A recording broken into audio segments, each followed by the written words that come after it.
Сайн бацгаана уу? Сонсож байгаа өдрийн мэндийг хүргэе. Та яг одоо Монголд болсон үнэн бодит гэмтэргийн талаарх ямар ч хачир байхгүй гэрч шүүгдэгч болон шүүх шинжилгээ, шүүхийн шийдвэрийн мэдүүлгээс хүргэдэг сугийг сонсож байна. Энэхүү хэрэгүүдийг сэрэмжлүүлэг болгох үүднээс хүргэдэг бөгөөд нэрсүүд нууцлагдсан байдаг тул та бүхэнд ойлгомжтой байлгах үүднээс түгээмэл нэрсийг орлуулан хүргэж байна. Өнөөдрийн ярих хэрэг маань 2016 онд болсон нэгэн харамсалтай хэрэг байгаа. Хамт архиусан эмэгтэйгийнхээ аминд нь хурж цогцогийн жорлонт хийм болсон хэрэг байгаа юм. Ингээд шүүгдэгчийн хувийн мэдээллээс хэрэгээ эхлүүлцгээе. Шүүгдэгч Батан Монгол улсын иргэн 1992 онд Улаанбаатар хотод төрсөн. Хэрэг үйлдэх үедээ 24 настай байсан. Боловсрол бүрэн дунд мэргэжил байхгүй, эрхэлсэн тодорхой ажил байхгүй, ам бүл дөрөв, ээж эгч дүү нарын хамт Чингэлтэй дүүрэгт оршин суудаг. Улсаас авсан гавьяа шагналгүй урд нь Баянзүрх дүүргийн шүүхийн 2007 оны 1-р сарын 9-ний өдрийн 20-р тогтооллоор эрүүгийн хуулийн 145-ын 2 дахь хэсэгт зааснаар хулгайн хэргээр 2 жилийн хорих ялаар шийтгүүлж байсан боловч шүүхийн шийтгэх тогтоол биелүүлэхийг 6 сарын хугацаагаар хойшлуулсан гэж тэмдэглэсэн байна. Шүүгдэгч Батагийн холбогдсон хэргийн талаар дурдгад шүүгдэгч Батаа нь 2 хэрэгт холбогдсон бөгөөд эхний хэрэг нь болохоор хулгайн хэрэг, хоёр дахь хэрэг нь болохоор хамт арх усан эмэгтэйгийнхээ амь насанд хүрэн жорлонд одоо ингээд булсан хэрэг байгаа юм аа. Эхлээд бүгдээрээ хулгайн хэргийнхэн талаар сонсоод дараа нь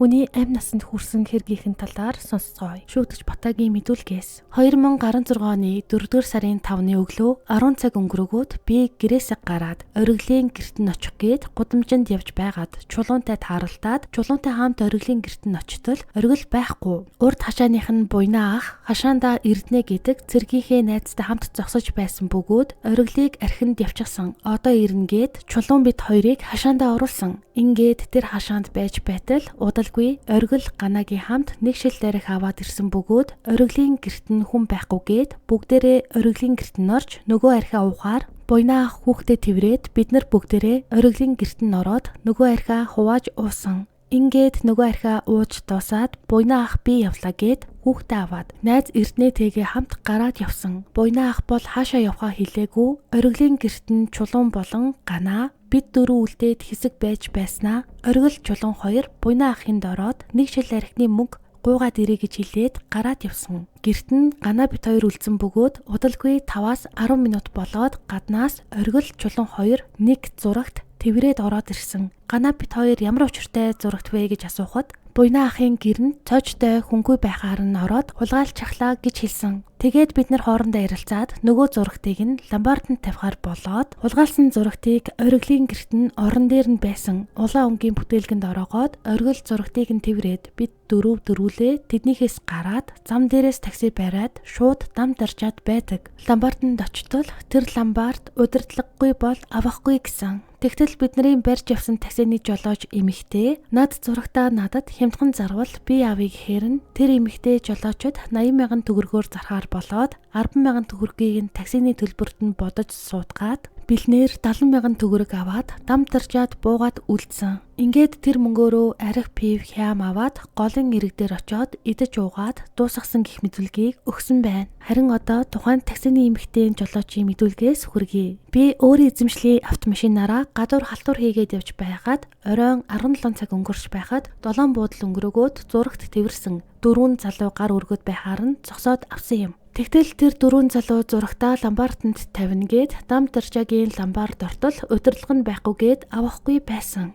Ингээд миний машинтай буцаад 6 буудлын ламбард орох гээд явхад тэр залуучууд ламбард авахгүй бол хямдхан зарчигдах юм билүү гэд хоорондоо ярилцахаар нь би тэр залуучуудаас хямдхан зарах юм бол хэдээр зарах юм гэж асуухад 90,000 төгрөгөөр зарна гэж хэлсэн. Тэгэхээр нь надад зурагт хэрэг байсан болохоор 80,000 төгрөгөөр зарчих гэтэл тэг гэхээр нь би 80,000 төгрөгөө өгсөн. Ингээд буцаагаад таксины мөнгө болох 10,000 төгрөгөө эргүүлж аваад тэр 4 залууг дамп даржаагийн миний захын буудал дээр буулгасан гэх мэдүүлгийг өгчээ. Одоо харин бүгдээрээ шүүгдэгч Батагийн хүний амь насанд хүрсэн хэрэг рүү орцгоё. Энэ хэрэг дээр эхлээд шүүгдэгч Батагийн мэдүүлгийг сонсоод дараа нь амь хохирогчийн хууль ёсны төлөөлөгчийн мэдүүлэг болон мөн гэрчийн мэдүүлгээс та бүхэнд хүргэх юм бол тухайн өдөр юу болсон талаар тодорхой хэмжээний ойлголттой болох болно. Ингээд шүүгдэгч Батагийн мэдүүлгээс 2016 оны 6-р сарын 24-ний өдөр 14 цагийн орчимд хороололд очоод найз санаа болон түүний хоёр найзын хамт хоёр ширхэг том савтай боргоо пив хувааж уучгаад орой 19-20 цагийн үед гэртээ ирсэн. Ингээд би гэртээ унтаж байгаад яг цагийг нь санахгүй байна. Ямарч байсан гэгээ тасраад бүрэнхий болж байхад гэрээс гараад гудамжны хойно байдаг хүнсний дэлгүүрлөө очоод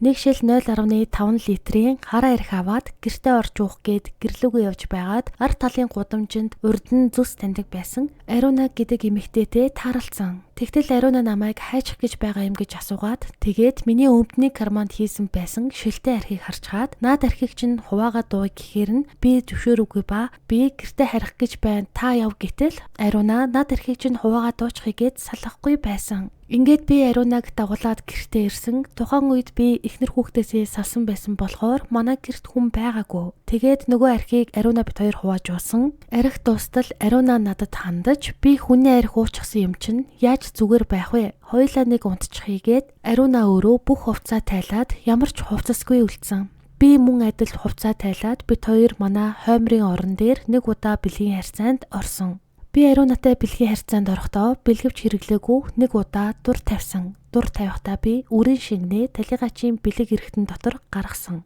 Тэгээд Ариуна бит хоёр бэлгийн ажил хийж дуусаад би орон дээрээс босоод дотуур өмдөө өмсөд бэлтгэлийн өмдөө өмсөж байтал Ариуна орон дээрээс босож ирээд хөхөвчөө өмсөд тэгээд шууд орон дээрээс гулсаж буугаад манай гэрт твсэн байсан хэвсэн дээр хүн дээр би засчгаар нь би Ариунад чи яаж байгаа юм баачглаа штэ гэхэд Ариуна урдаас юм дуугарахгүй байхаар нь би очиод гарнаас нь татаад чи яаж байгаа юм гэхэд Ариуна яадаг юм гэсэн.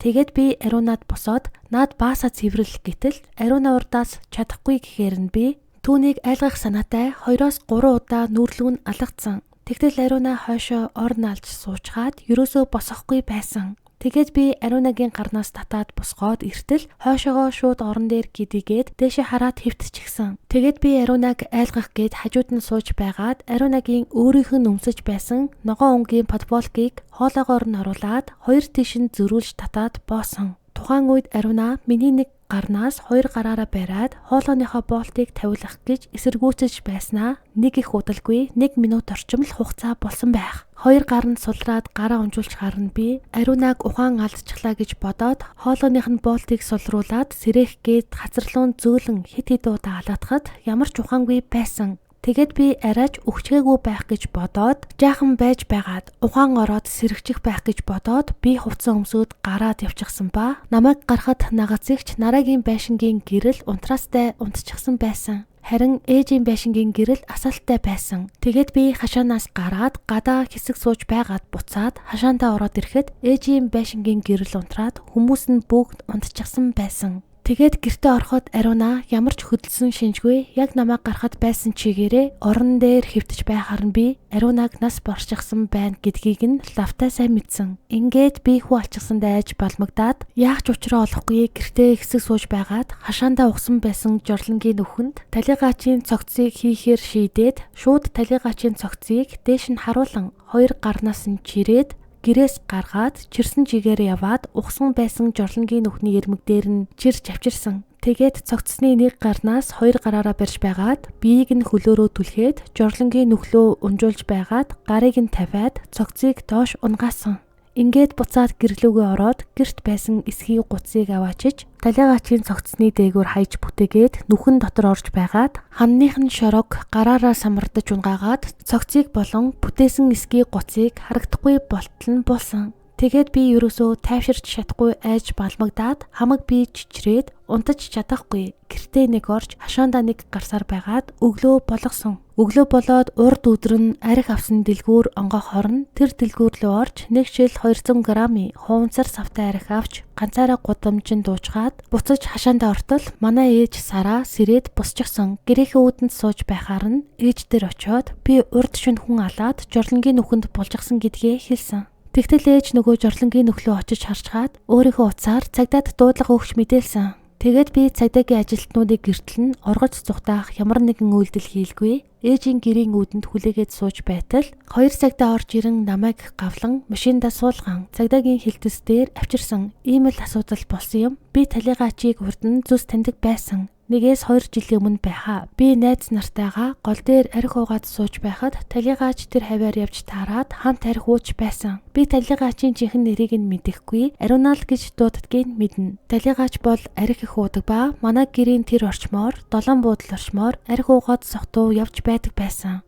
Талигаач хэрэг болох үед надтай тааралдахдаа хар өнгийн өмд мөн хар өнгийн нэмгэн цамцтай байсан. Би талигаачийн цогцыг булсны дараа гэрийнхээ зууханд талигаачийн хувцснуудыг хийгээд шатаасан. Мөн талигаач надтай хамт арх ууж байхдаа манай охины үсийг авах үеэр хэрэглэж байсан хадгийг аваад би бөө болж байгаа гэд хүзүүндээ товчхоор нь шижиглээд мөн тэр хадгийг зуухандаа хийгээд талигаачийн хувцастай хамт шатаасан. Талигаач надтай гудамжинд тааралдахдаа арх уусан нилээд саламцуу согтолттой байсан. Сүүлд надтай арх уугаад бүр их согтсон. Би талигаачийг гэрт хүндрэлээ гэж уур хүрээд нүрлүүн 2-оос 3 удаа цохиж зодсон. Өөрөөр цогсон асуудал байхгүй. Мөн талигаачийг зодохдоо ямар нэгэн зэвсэг болон зэвсгийн чанартай зүйл хэрэглээгүй. Гараараа 2-оос 3 удаа алгацсан. Би өөрөө их согтуу байсан болохоор одоо яг яаж боосноо санахгүй байна гэж мэдүүлэг өгчээ. Амь хохирогчийн хууль ёсны төлөөлөгчийн мэдүүлгээс шүүгдэгч талигаач 2 бие бинийгээ эртнээс таних мэддэг байсан. Хавтас хэрэгтэй танилцаад шүүгдэгч урд нь голын ирэг дээр хамт арх ууж байсан гэж мэдүүлсэн байдаг. Шүүгдэгч нь заавал алах шаардлага байсан эсэх өтгөн шингэнээ гаргалаа арх уусан гэдэг.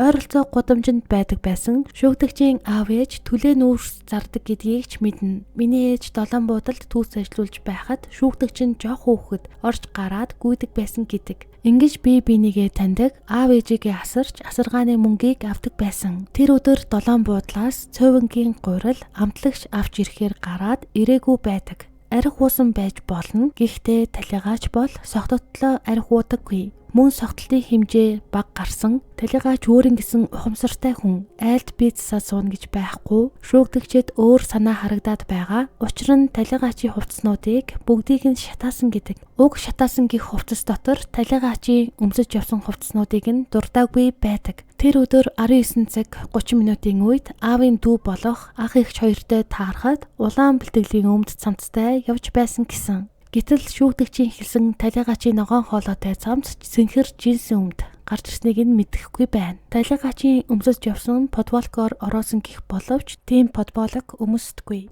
Учир нь эгч бит хоёр илүү дутуу хувцаа дүүдээ өгдөг. Талигаач дүүг маань баалаа гэсний төлөө, айлгах гэсний төлөө шоргонд булчхаад шүүгдэж өөрийгөө өмгөөлөгч авчихсан байж болох эсэх. Шүүгдэгч талаас талигаачийн ажил явдлын үеэр ирээгүй. Талигаач дүүг маань яргалж буюу хоолойгонд боосон. Баруун талын хацар болон хонгон дээр нь гүн гүнзгий шарах үүсгэсэн. Маш их гомдолтой байна. Хохирлын хувьд 21, 49 хоногийн тооцоог оруулаагүй байгаа боловч хохиролд оруулна. Нийтдээ 7 сая 141 мянган төгрөг болж байсан. Тэр орой дүүг ирэхгүй болохоор нь бид зөндөө залгасан. Талигаачийн гар утаснаас нь симийг нь гаргаж хайсан байсан. Мөн дахин мэдүүлэг өгөхдөө 2016 оны 6 дугаар сарын 24-ний өдөр 11 цаг 30 минутын үед өөрийнхөө дугаараас миний дугаар руу залгаад төмрөөгийн буюу манай баг дүүгийн нуруу татчихсан байна. Би хоол өгөхгүй болохгүй нэ. Одоо наадам болох гэж байна. Танаахан хөдөө явах уу? Хэрвээ нутаг руугаа явах гэж байгаа бол намайг аваад явчихаач гэж хэлэхээр нь тэг гэж хэлсэн.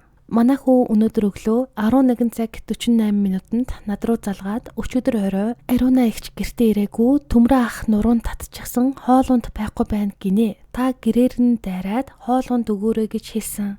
Тэгэхээр нь 11 цаг 58 минутанд би Ариуна руу залгасан чинь утас нь холбогдохгүй байсан. Өдөр дүүдээ хуучур авчиж өгчхөөд төмөр замд амьдардаг төрсөн эгч рүүгээ залгаад Ариунаг асуухаар нь утас руу залгатал утас нь холбогдохгүй байсан.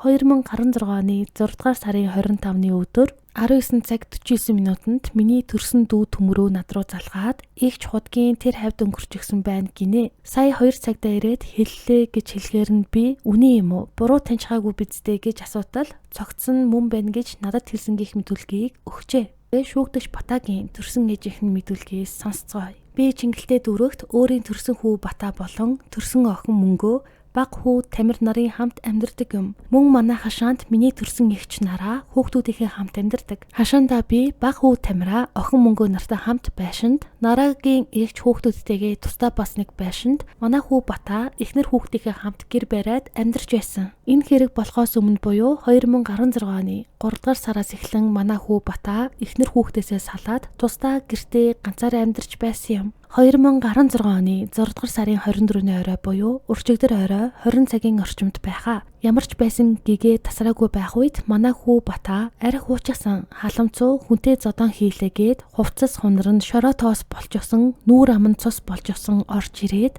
нүүр гараа угаачгаад гэртээ орж унтлаа гэд гарсан. Ингээд би Батаг гэртээ ороод унтчихсан юм байх гэж бодоод би баг хүү болон охин мөнгөө бид нар гэртээ зурагт үзэж байгаад унтцгаасан. Унтахаас өмнө Батагийн гэрт нь ороогүй. Угасаач Батагийн гэрт нь нэг их ороод байдаггүй юм. Ингээд нойрон дунд унтаж байхад шөнө 02 цагийн үед Бата манай гэрт ороод ирэхээр нь би уурлаад чи ямар сони юм бэ? Хүн унтуулж амраахгүй гэж хэлтэл Бата би ус уух гэж л байна штэ гэж хэлээд үүдэнд байгаа усны лаазнаас ус уучгаад гарсан. Ингээд би буцаад унтсан ба өглөө утас дуугархаар нь сэрээд хартал цаг 08 цаг 30 минут болж байсан ба Батагийн эхнэр Саруул надлуу залгаад ээжээ Бата гэртээ байна уу гэж асуухаар нь би босоод утас оруулж өгөх гээд Батагийн гэрлүү нь очтол хаалхан онгорхой. Бата өөрөө байхгүй байхаар нь би эхнэрт нь Бата байхгүй байна гэж хэлчихэд гэртээ оролгүй. Байшингийнхаа үүдэн дээр очиод сууж байтал удалгүй Бата гаднаас хашаандаа орж ирсэн.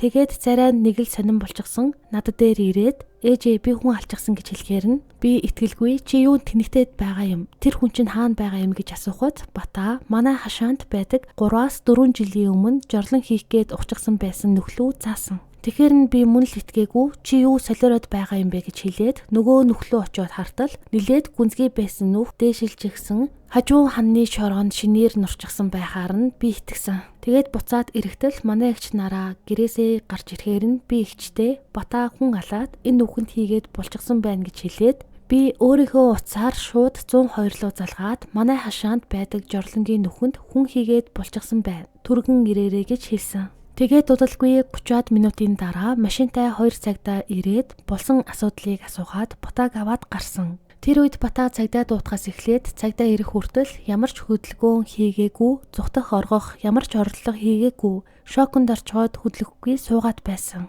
Тэгээд тэр 2 цагдаа ирээд Батаг гарснаас хойш удалгүй цагдаа онцгой байдлын алба гээд маш олон хүмүүс ирж манай хашаанд үзлэг шалгалт хийсэн. Тэгээд цагдаагийн ажилтнууд намайг гэрт авч ороод гаргалгүй уулзаж тайлбар авсан. Ийм л асуудал болсон. Бата нь ихтэй сургуульд орж суралцаагүй ба хамгаалтын албанд ажил хийдэг байж байгаад эхнэр хүүхэдтэй болсон юм. Одоо хүүхэд нь 4 настай охин байдаг юм. Харин энэ оны 3 сард эхнэр хүүхэдтэйгээ муудалцаад эхнэр хүүхэд нь хадминд нь очижсэн байсан юм. Манай хүү Бата бол зан байдлын хувьд үгдөө цөөтэй, даруй төлөв, хүнд тусархуу, цагаан цайлган зантай хүүхэд байгаа юм. Батанд тамхи татдаг, архийг бол тохируулж хэргэлдэг юм. Урд нь авто тээврийн хэрэгт холбогдоод 1 жил орчим шоронд сууж байсан. Сая энэ хэрэгт холбогдохоос өмнө найз нартайгаа хулгайн хэрэгт холбогдоод хэрэгэнд шүүхтэр байсан юм. Өөрөөр бол гэмт хэрэг зөрчилд холбогдож байгаагүй. Бата надад хүн алчглаа гэж хэлэх үед миний хажууд өөр хүн байгаагүй. Дараа нь нараа эгч гэрээс гарч ирэхээр нь би эгчтэй болсон асуудлыг хэлсэн юм гэх мэдүүлгийг өгсөн байна.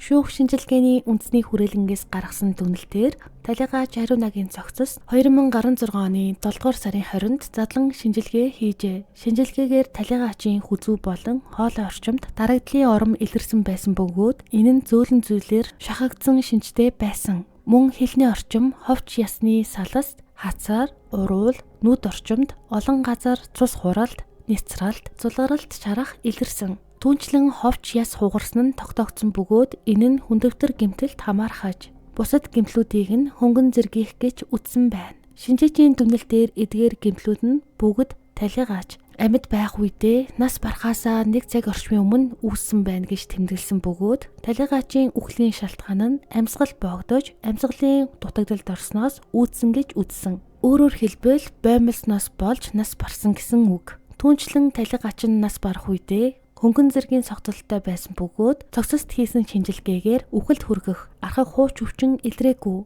Мөн эр бэлгийн эс үрийн шингэн илрээгүй шинжээчийн тооцоолсноор талигаач 2016 оны 6 дугаар сарын 25-ны өдрийн 15 цагийн орчимд нас барсан ба нас барснаас 10-аас 12 цагийн дараа цогцоос олдсон байх магадлалтай гэж үзжээ. Шүүхтээр болон мөрдөн байцаалтын үеэр Батаа нь өөрийнхөө хийсэн хэрэгээ хүлээсэн. Мөн гэрчүүдийн мэдүүлэг, шүүх хэмнэлгийн дүгнэлт, зураг, шинжилгээгээд бүх нотлох баримтаар Батаа нь тухайн гэмт хэргийг хийсэн батлагджээ. Шүүхээс шүүгдэгч Батааг хүн алах гэмт хэрэгт нь гин буруутайд тооцож, эрүүгийн хуулийн 91-р зүйлийн 91-ийг зааснаар ял хоногдуулах нь зүйтэй гэж үзсэн. Ингээд түүнд 15 жилийн хорих ялыг оноосон бөгөөд уг ялыг хаалттай хорих ангид эдлүүлэхээр шийдвэрлэжээ. Мөн шүүхээс амь хохирогчийн оршуулгын зардалд 4,413,750 төгрөгийг гаргуулж хохирогчийн хууль ёсны төлөөлөгчөд олгохоор шийдвэрлсэн. Харин хулгайн гэмт хэрэг нь хөнгөн хэрэг бөгөөд 6 сарын хугацаа өнгөрсөн байсан тул хэрэгсэхгүй болгосон байна. Өнөөдрийн хэрэг энд хүрээд дуусаж байна. Манай сүгийг дэмждэг та бүхэндээ маш их баярлалаа. Тэгээ бичлэг таалагддаг бол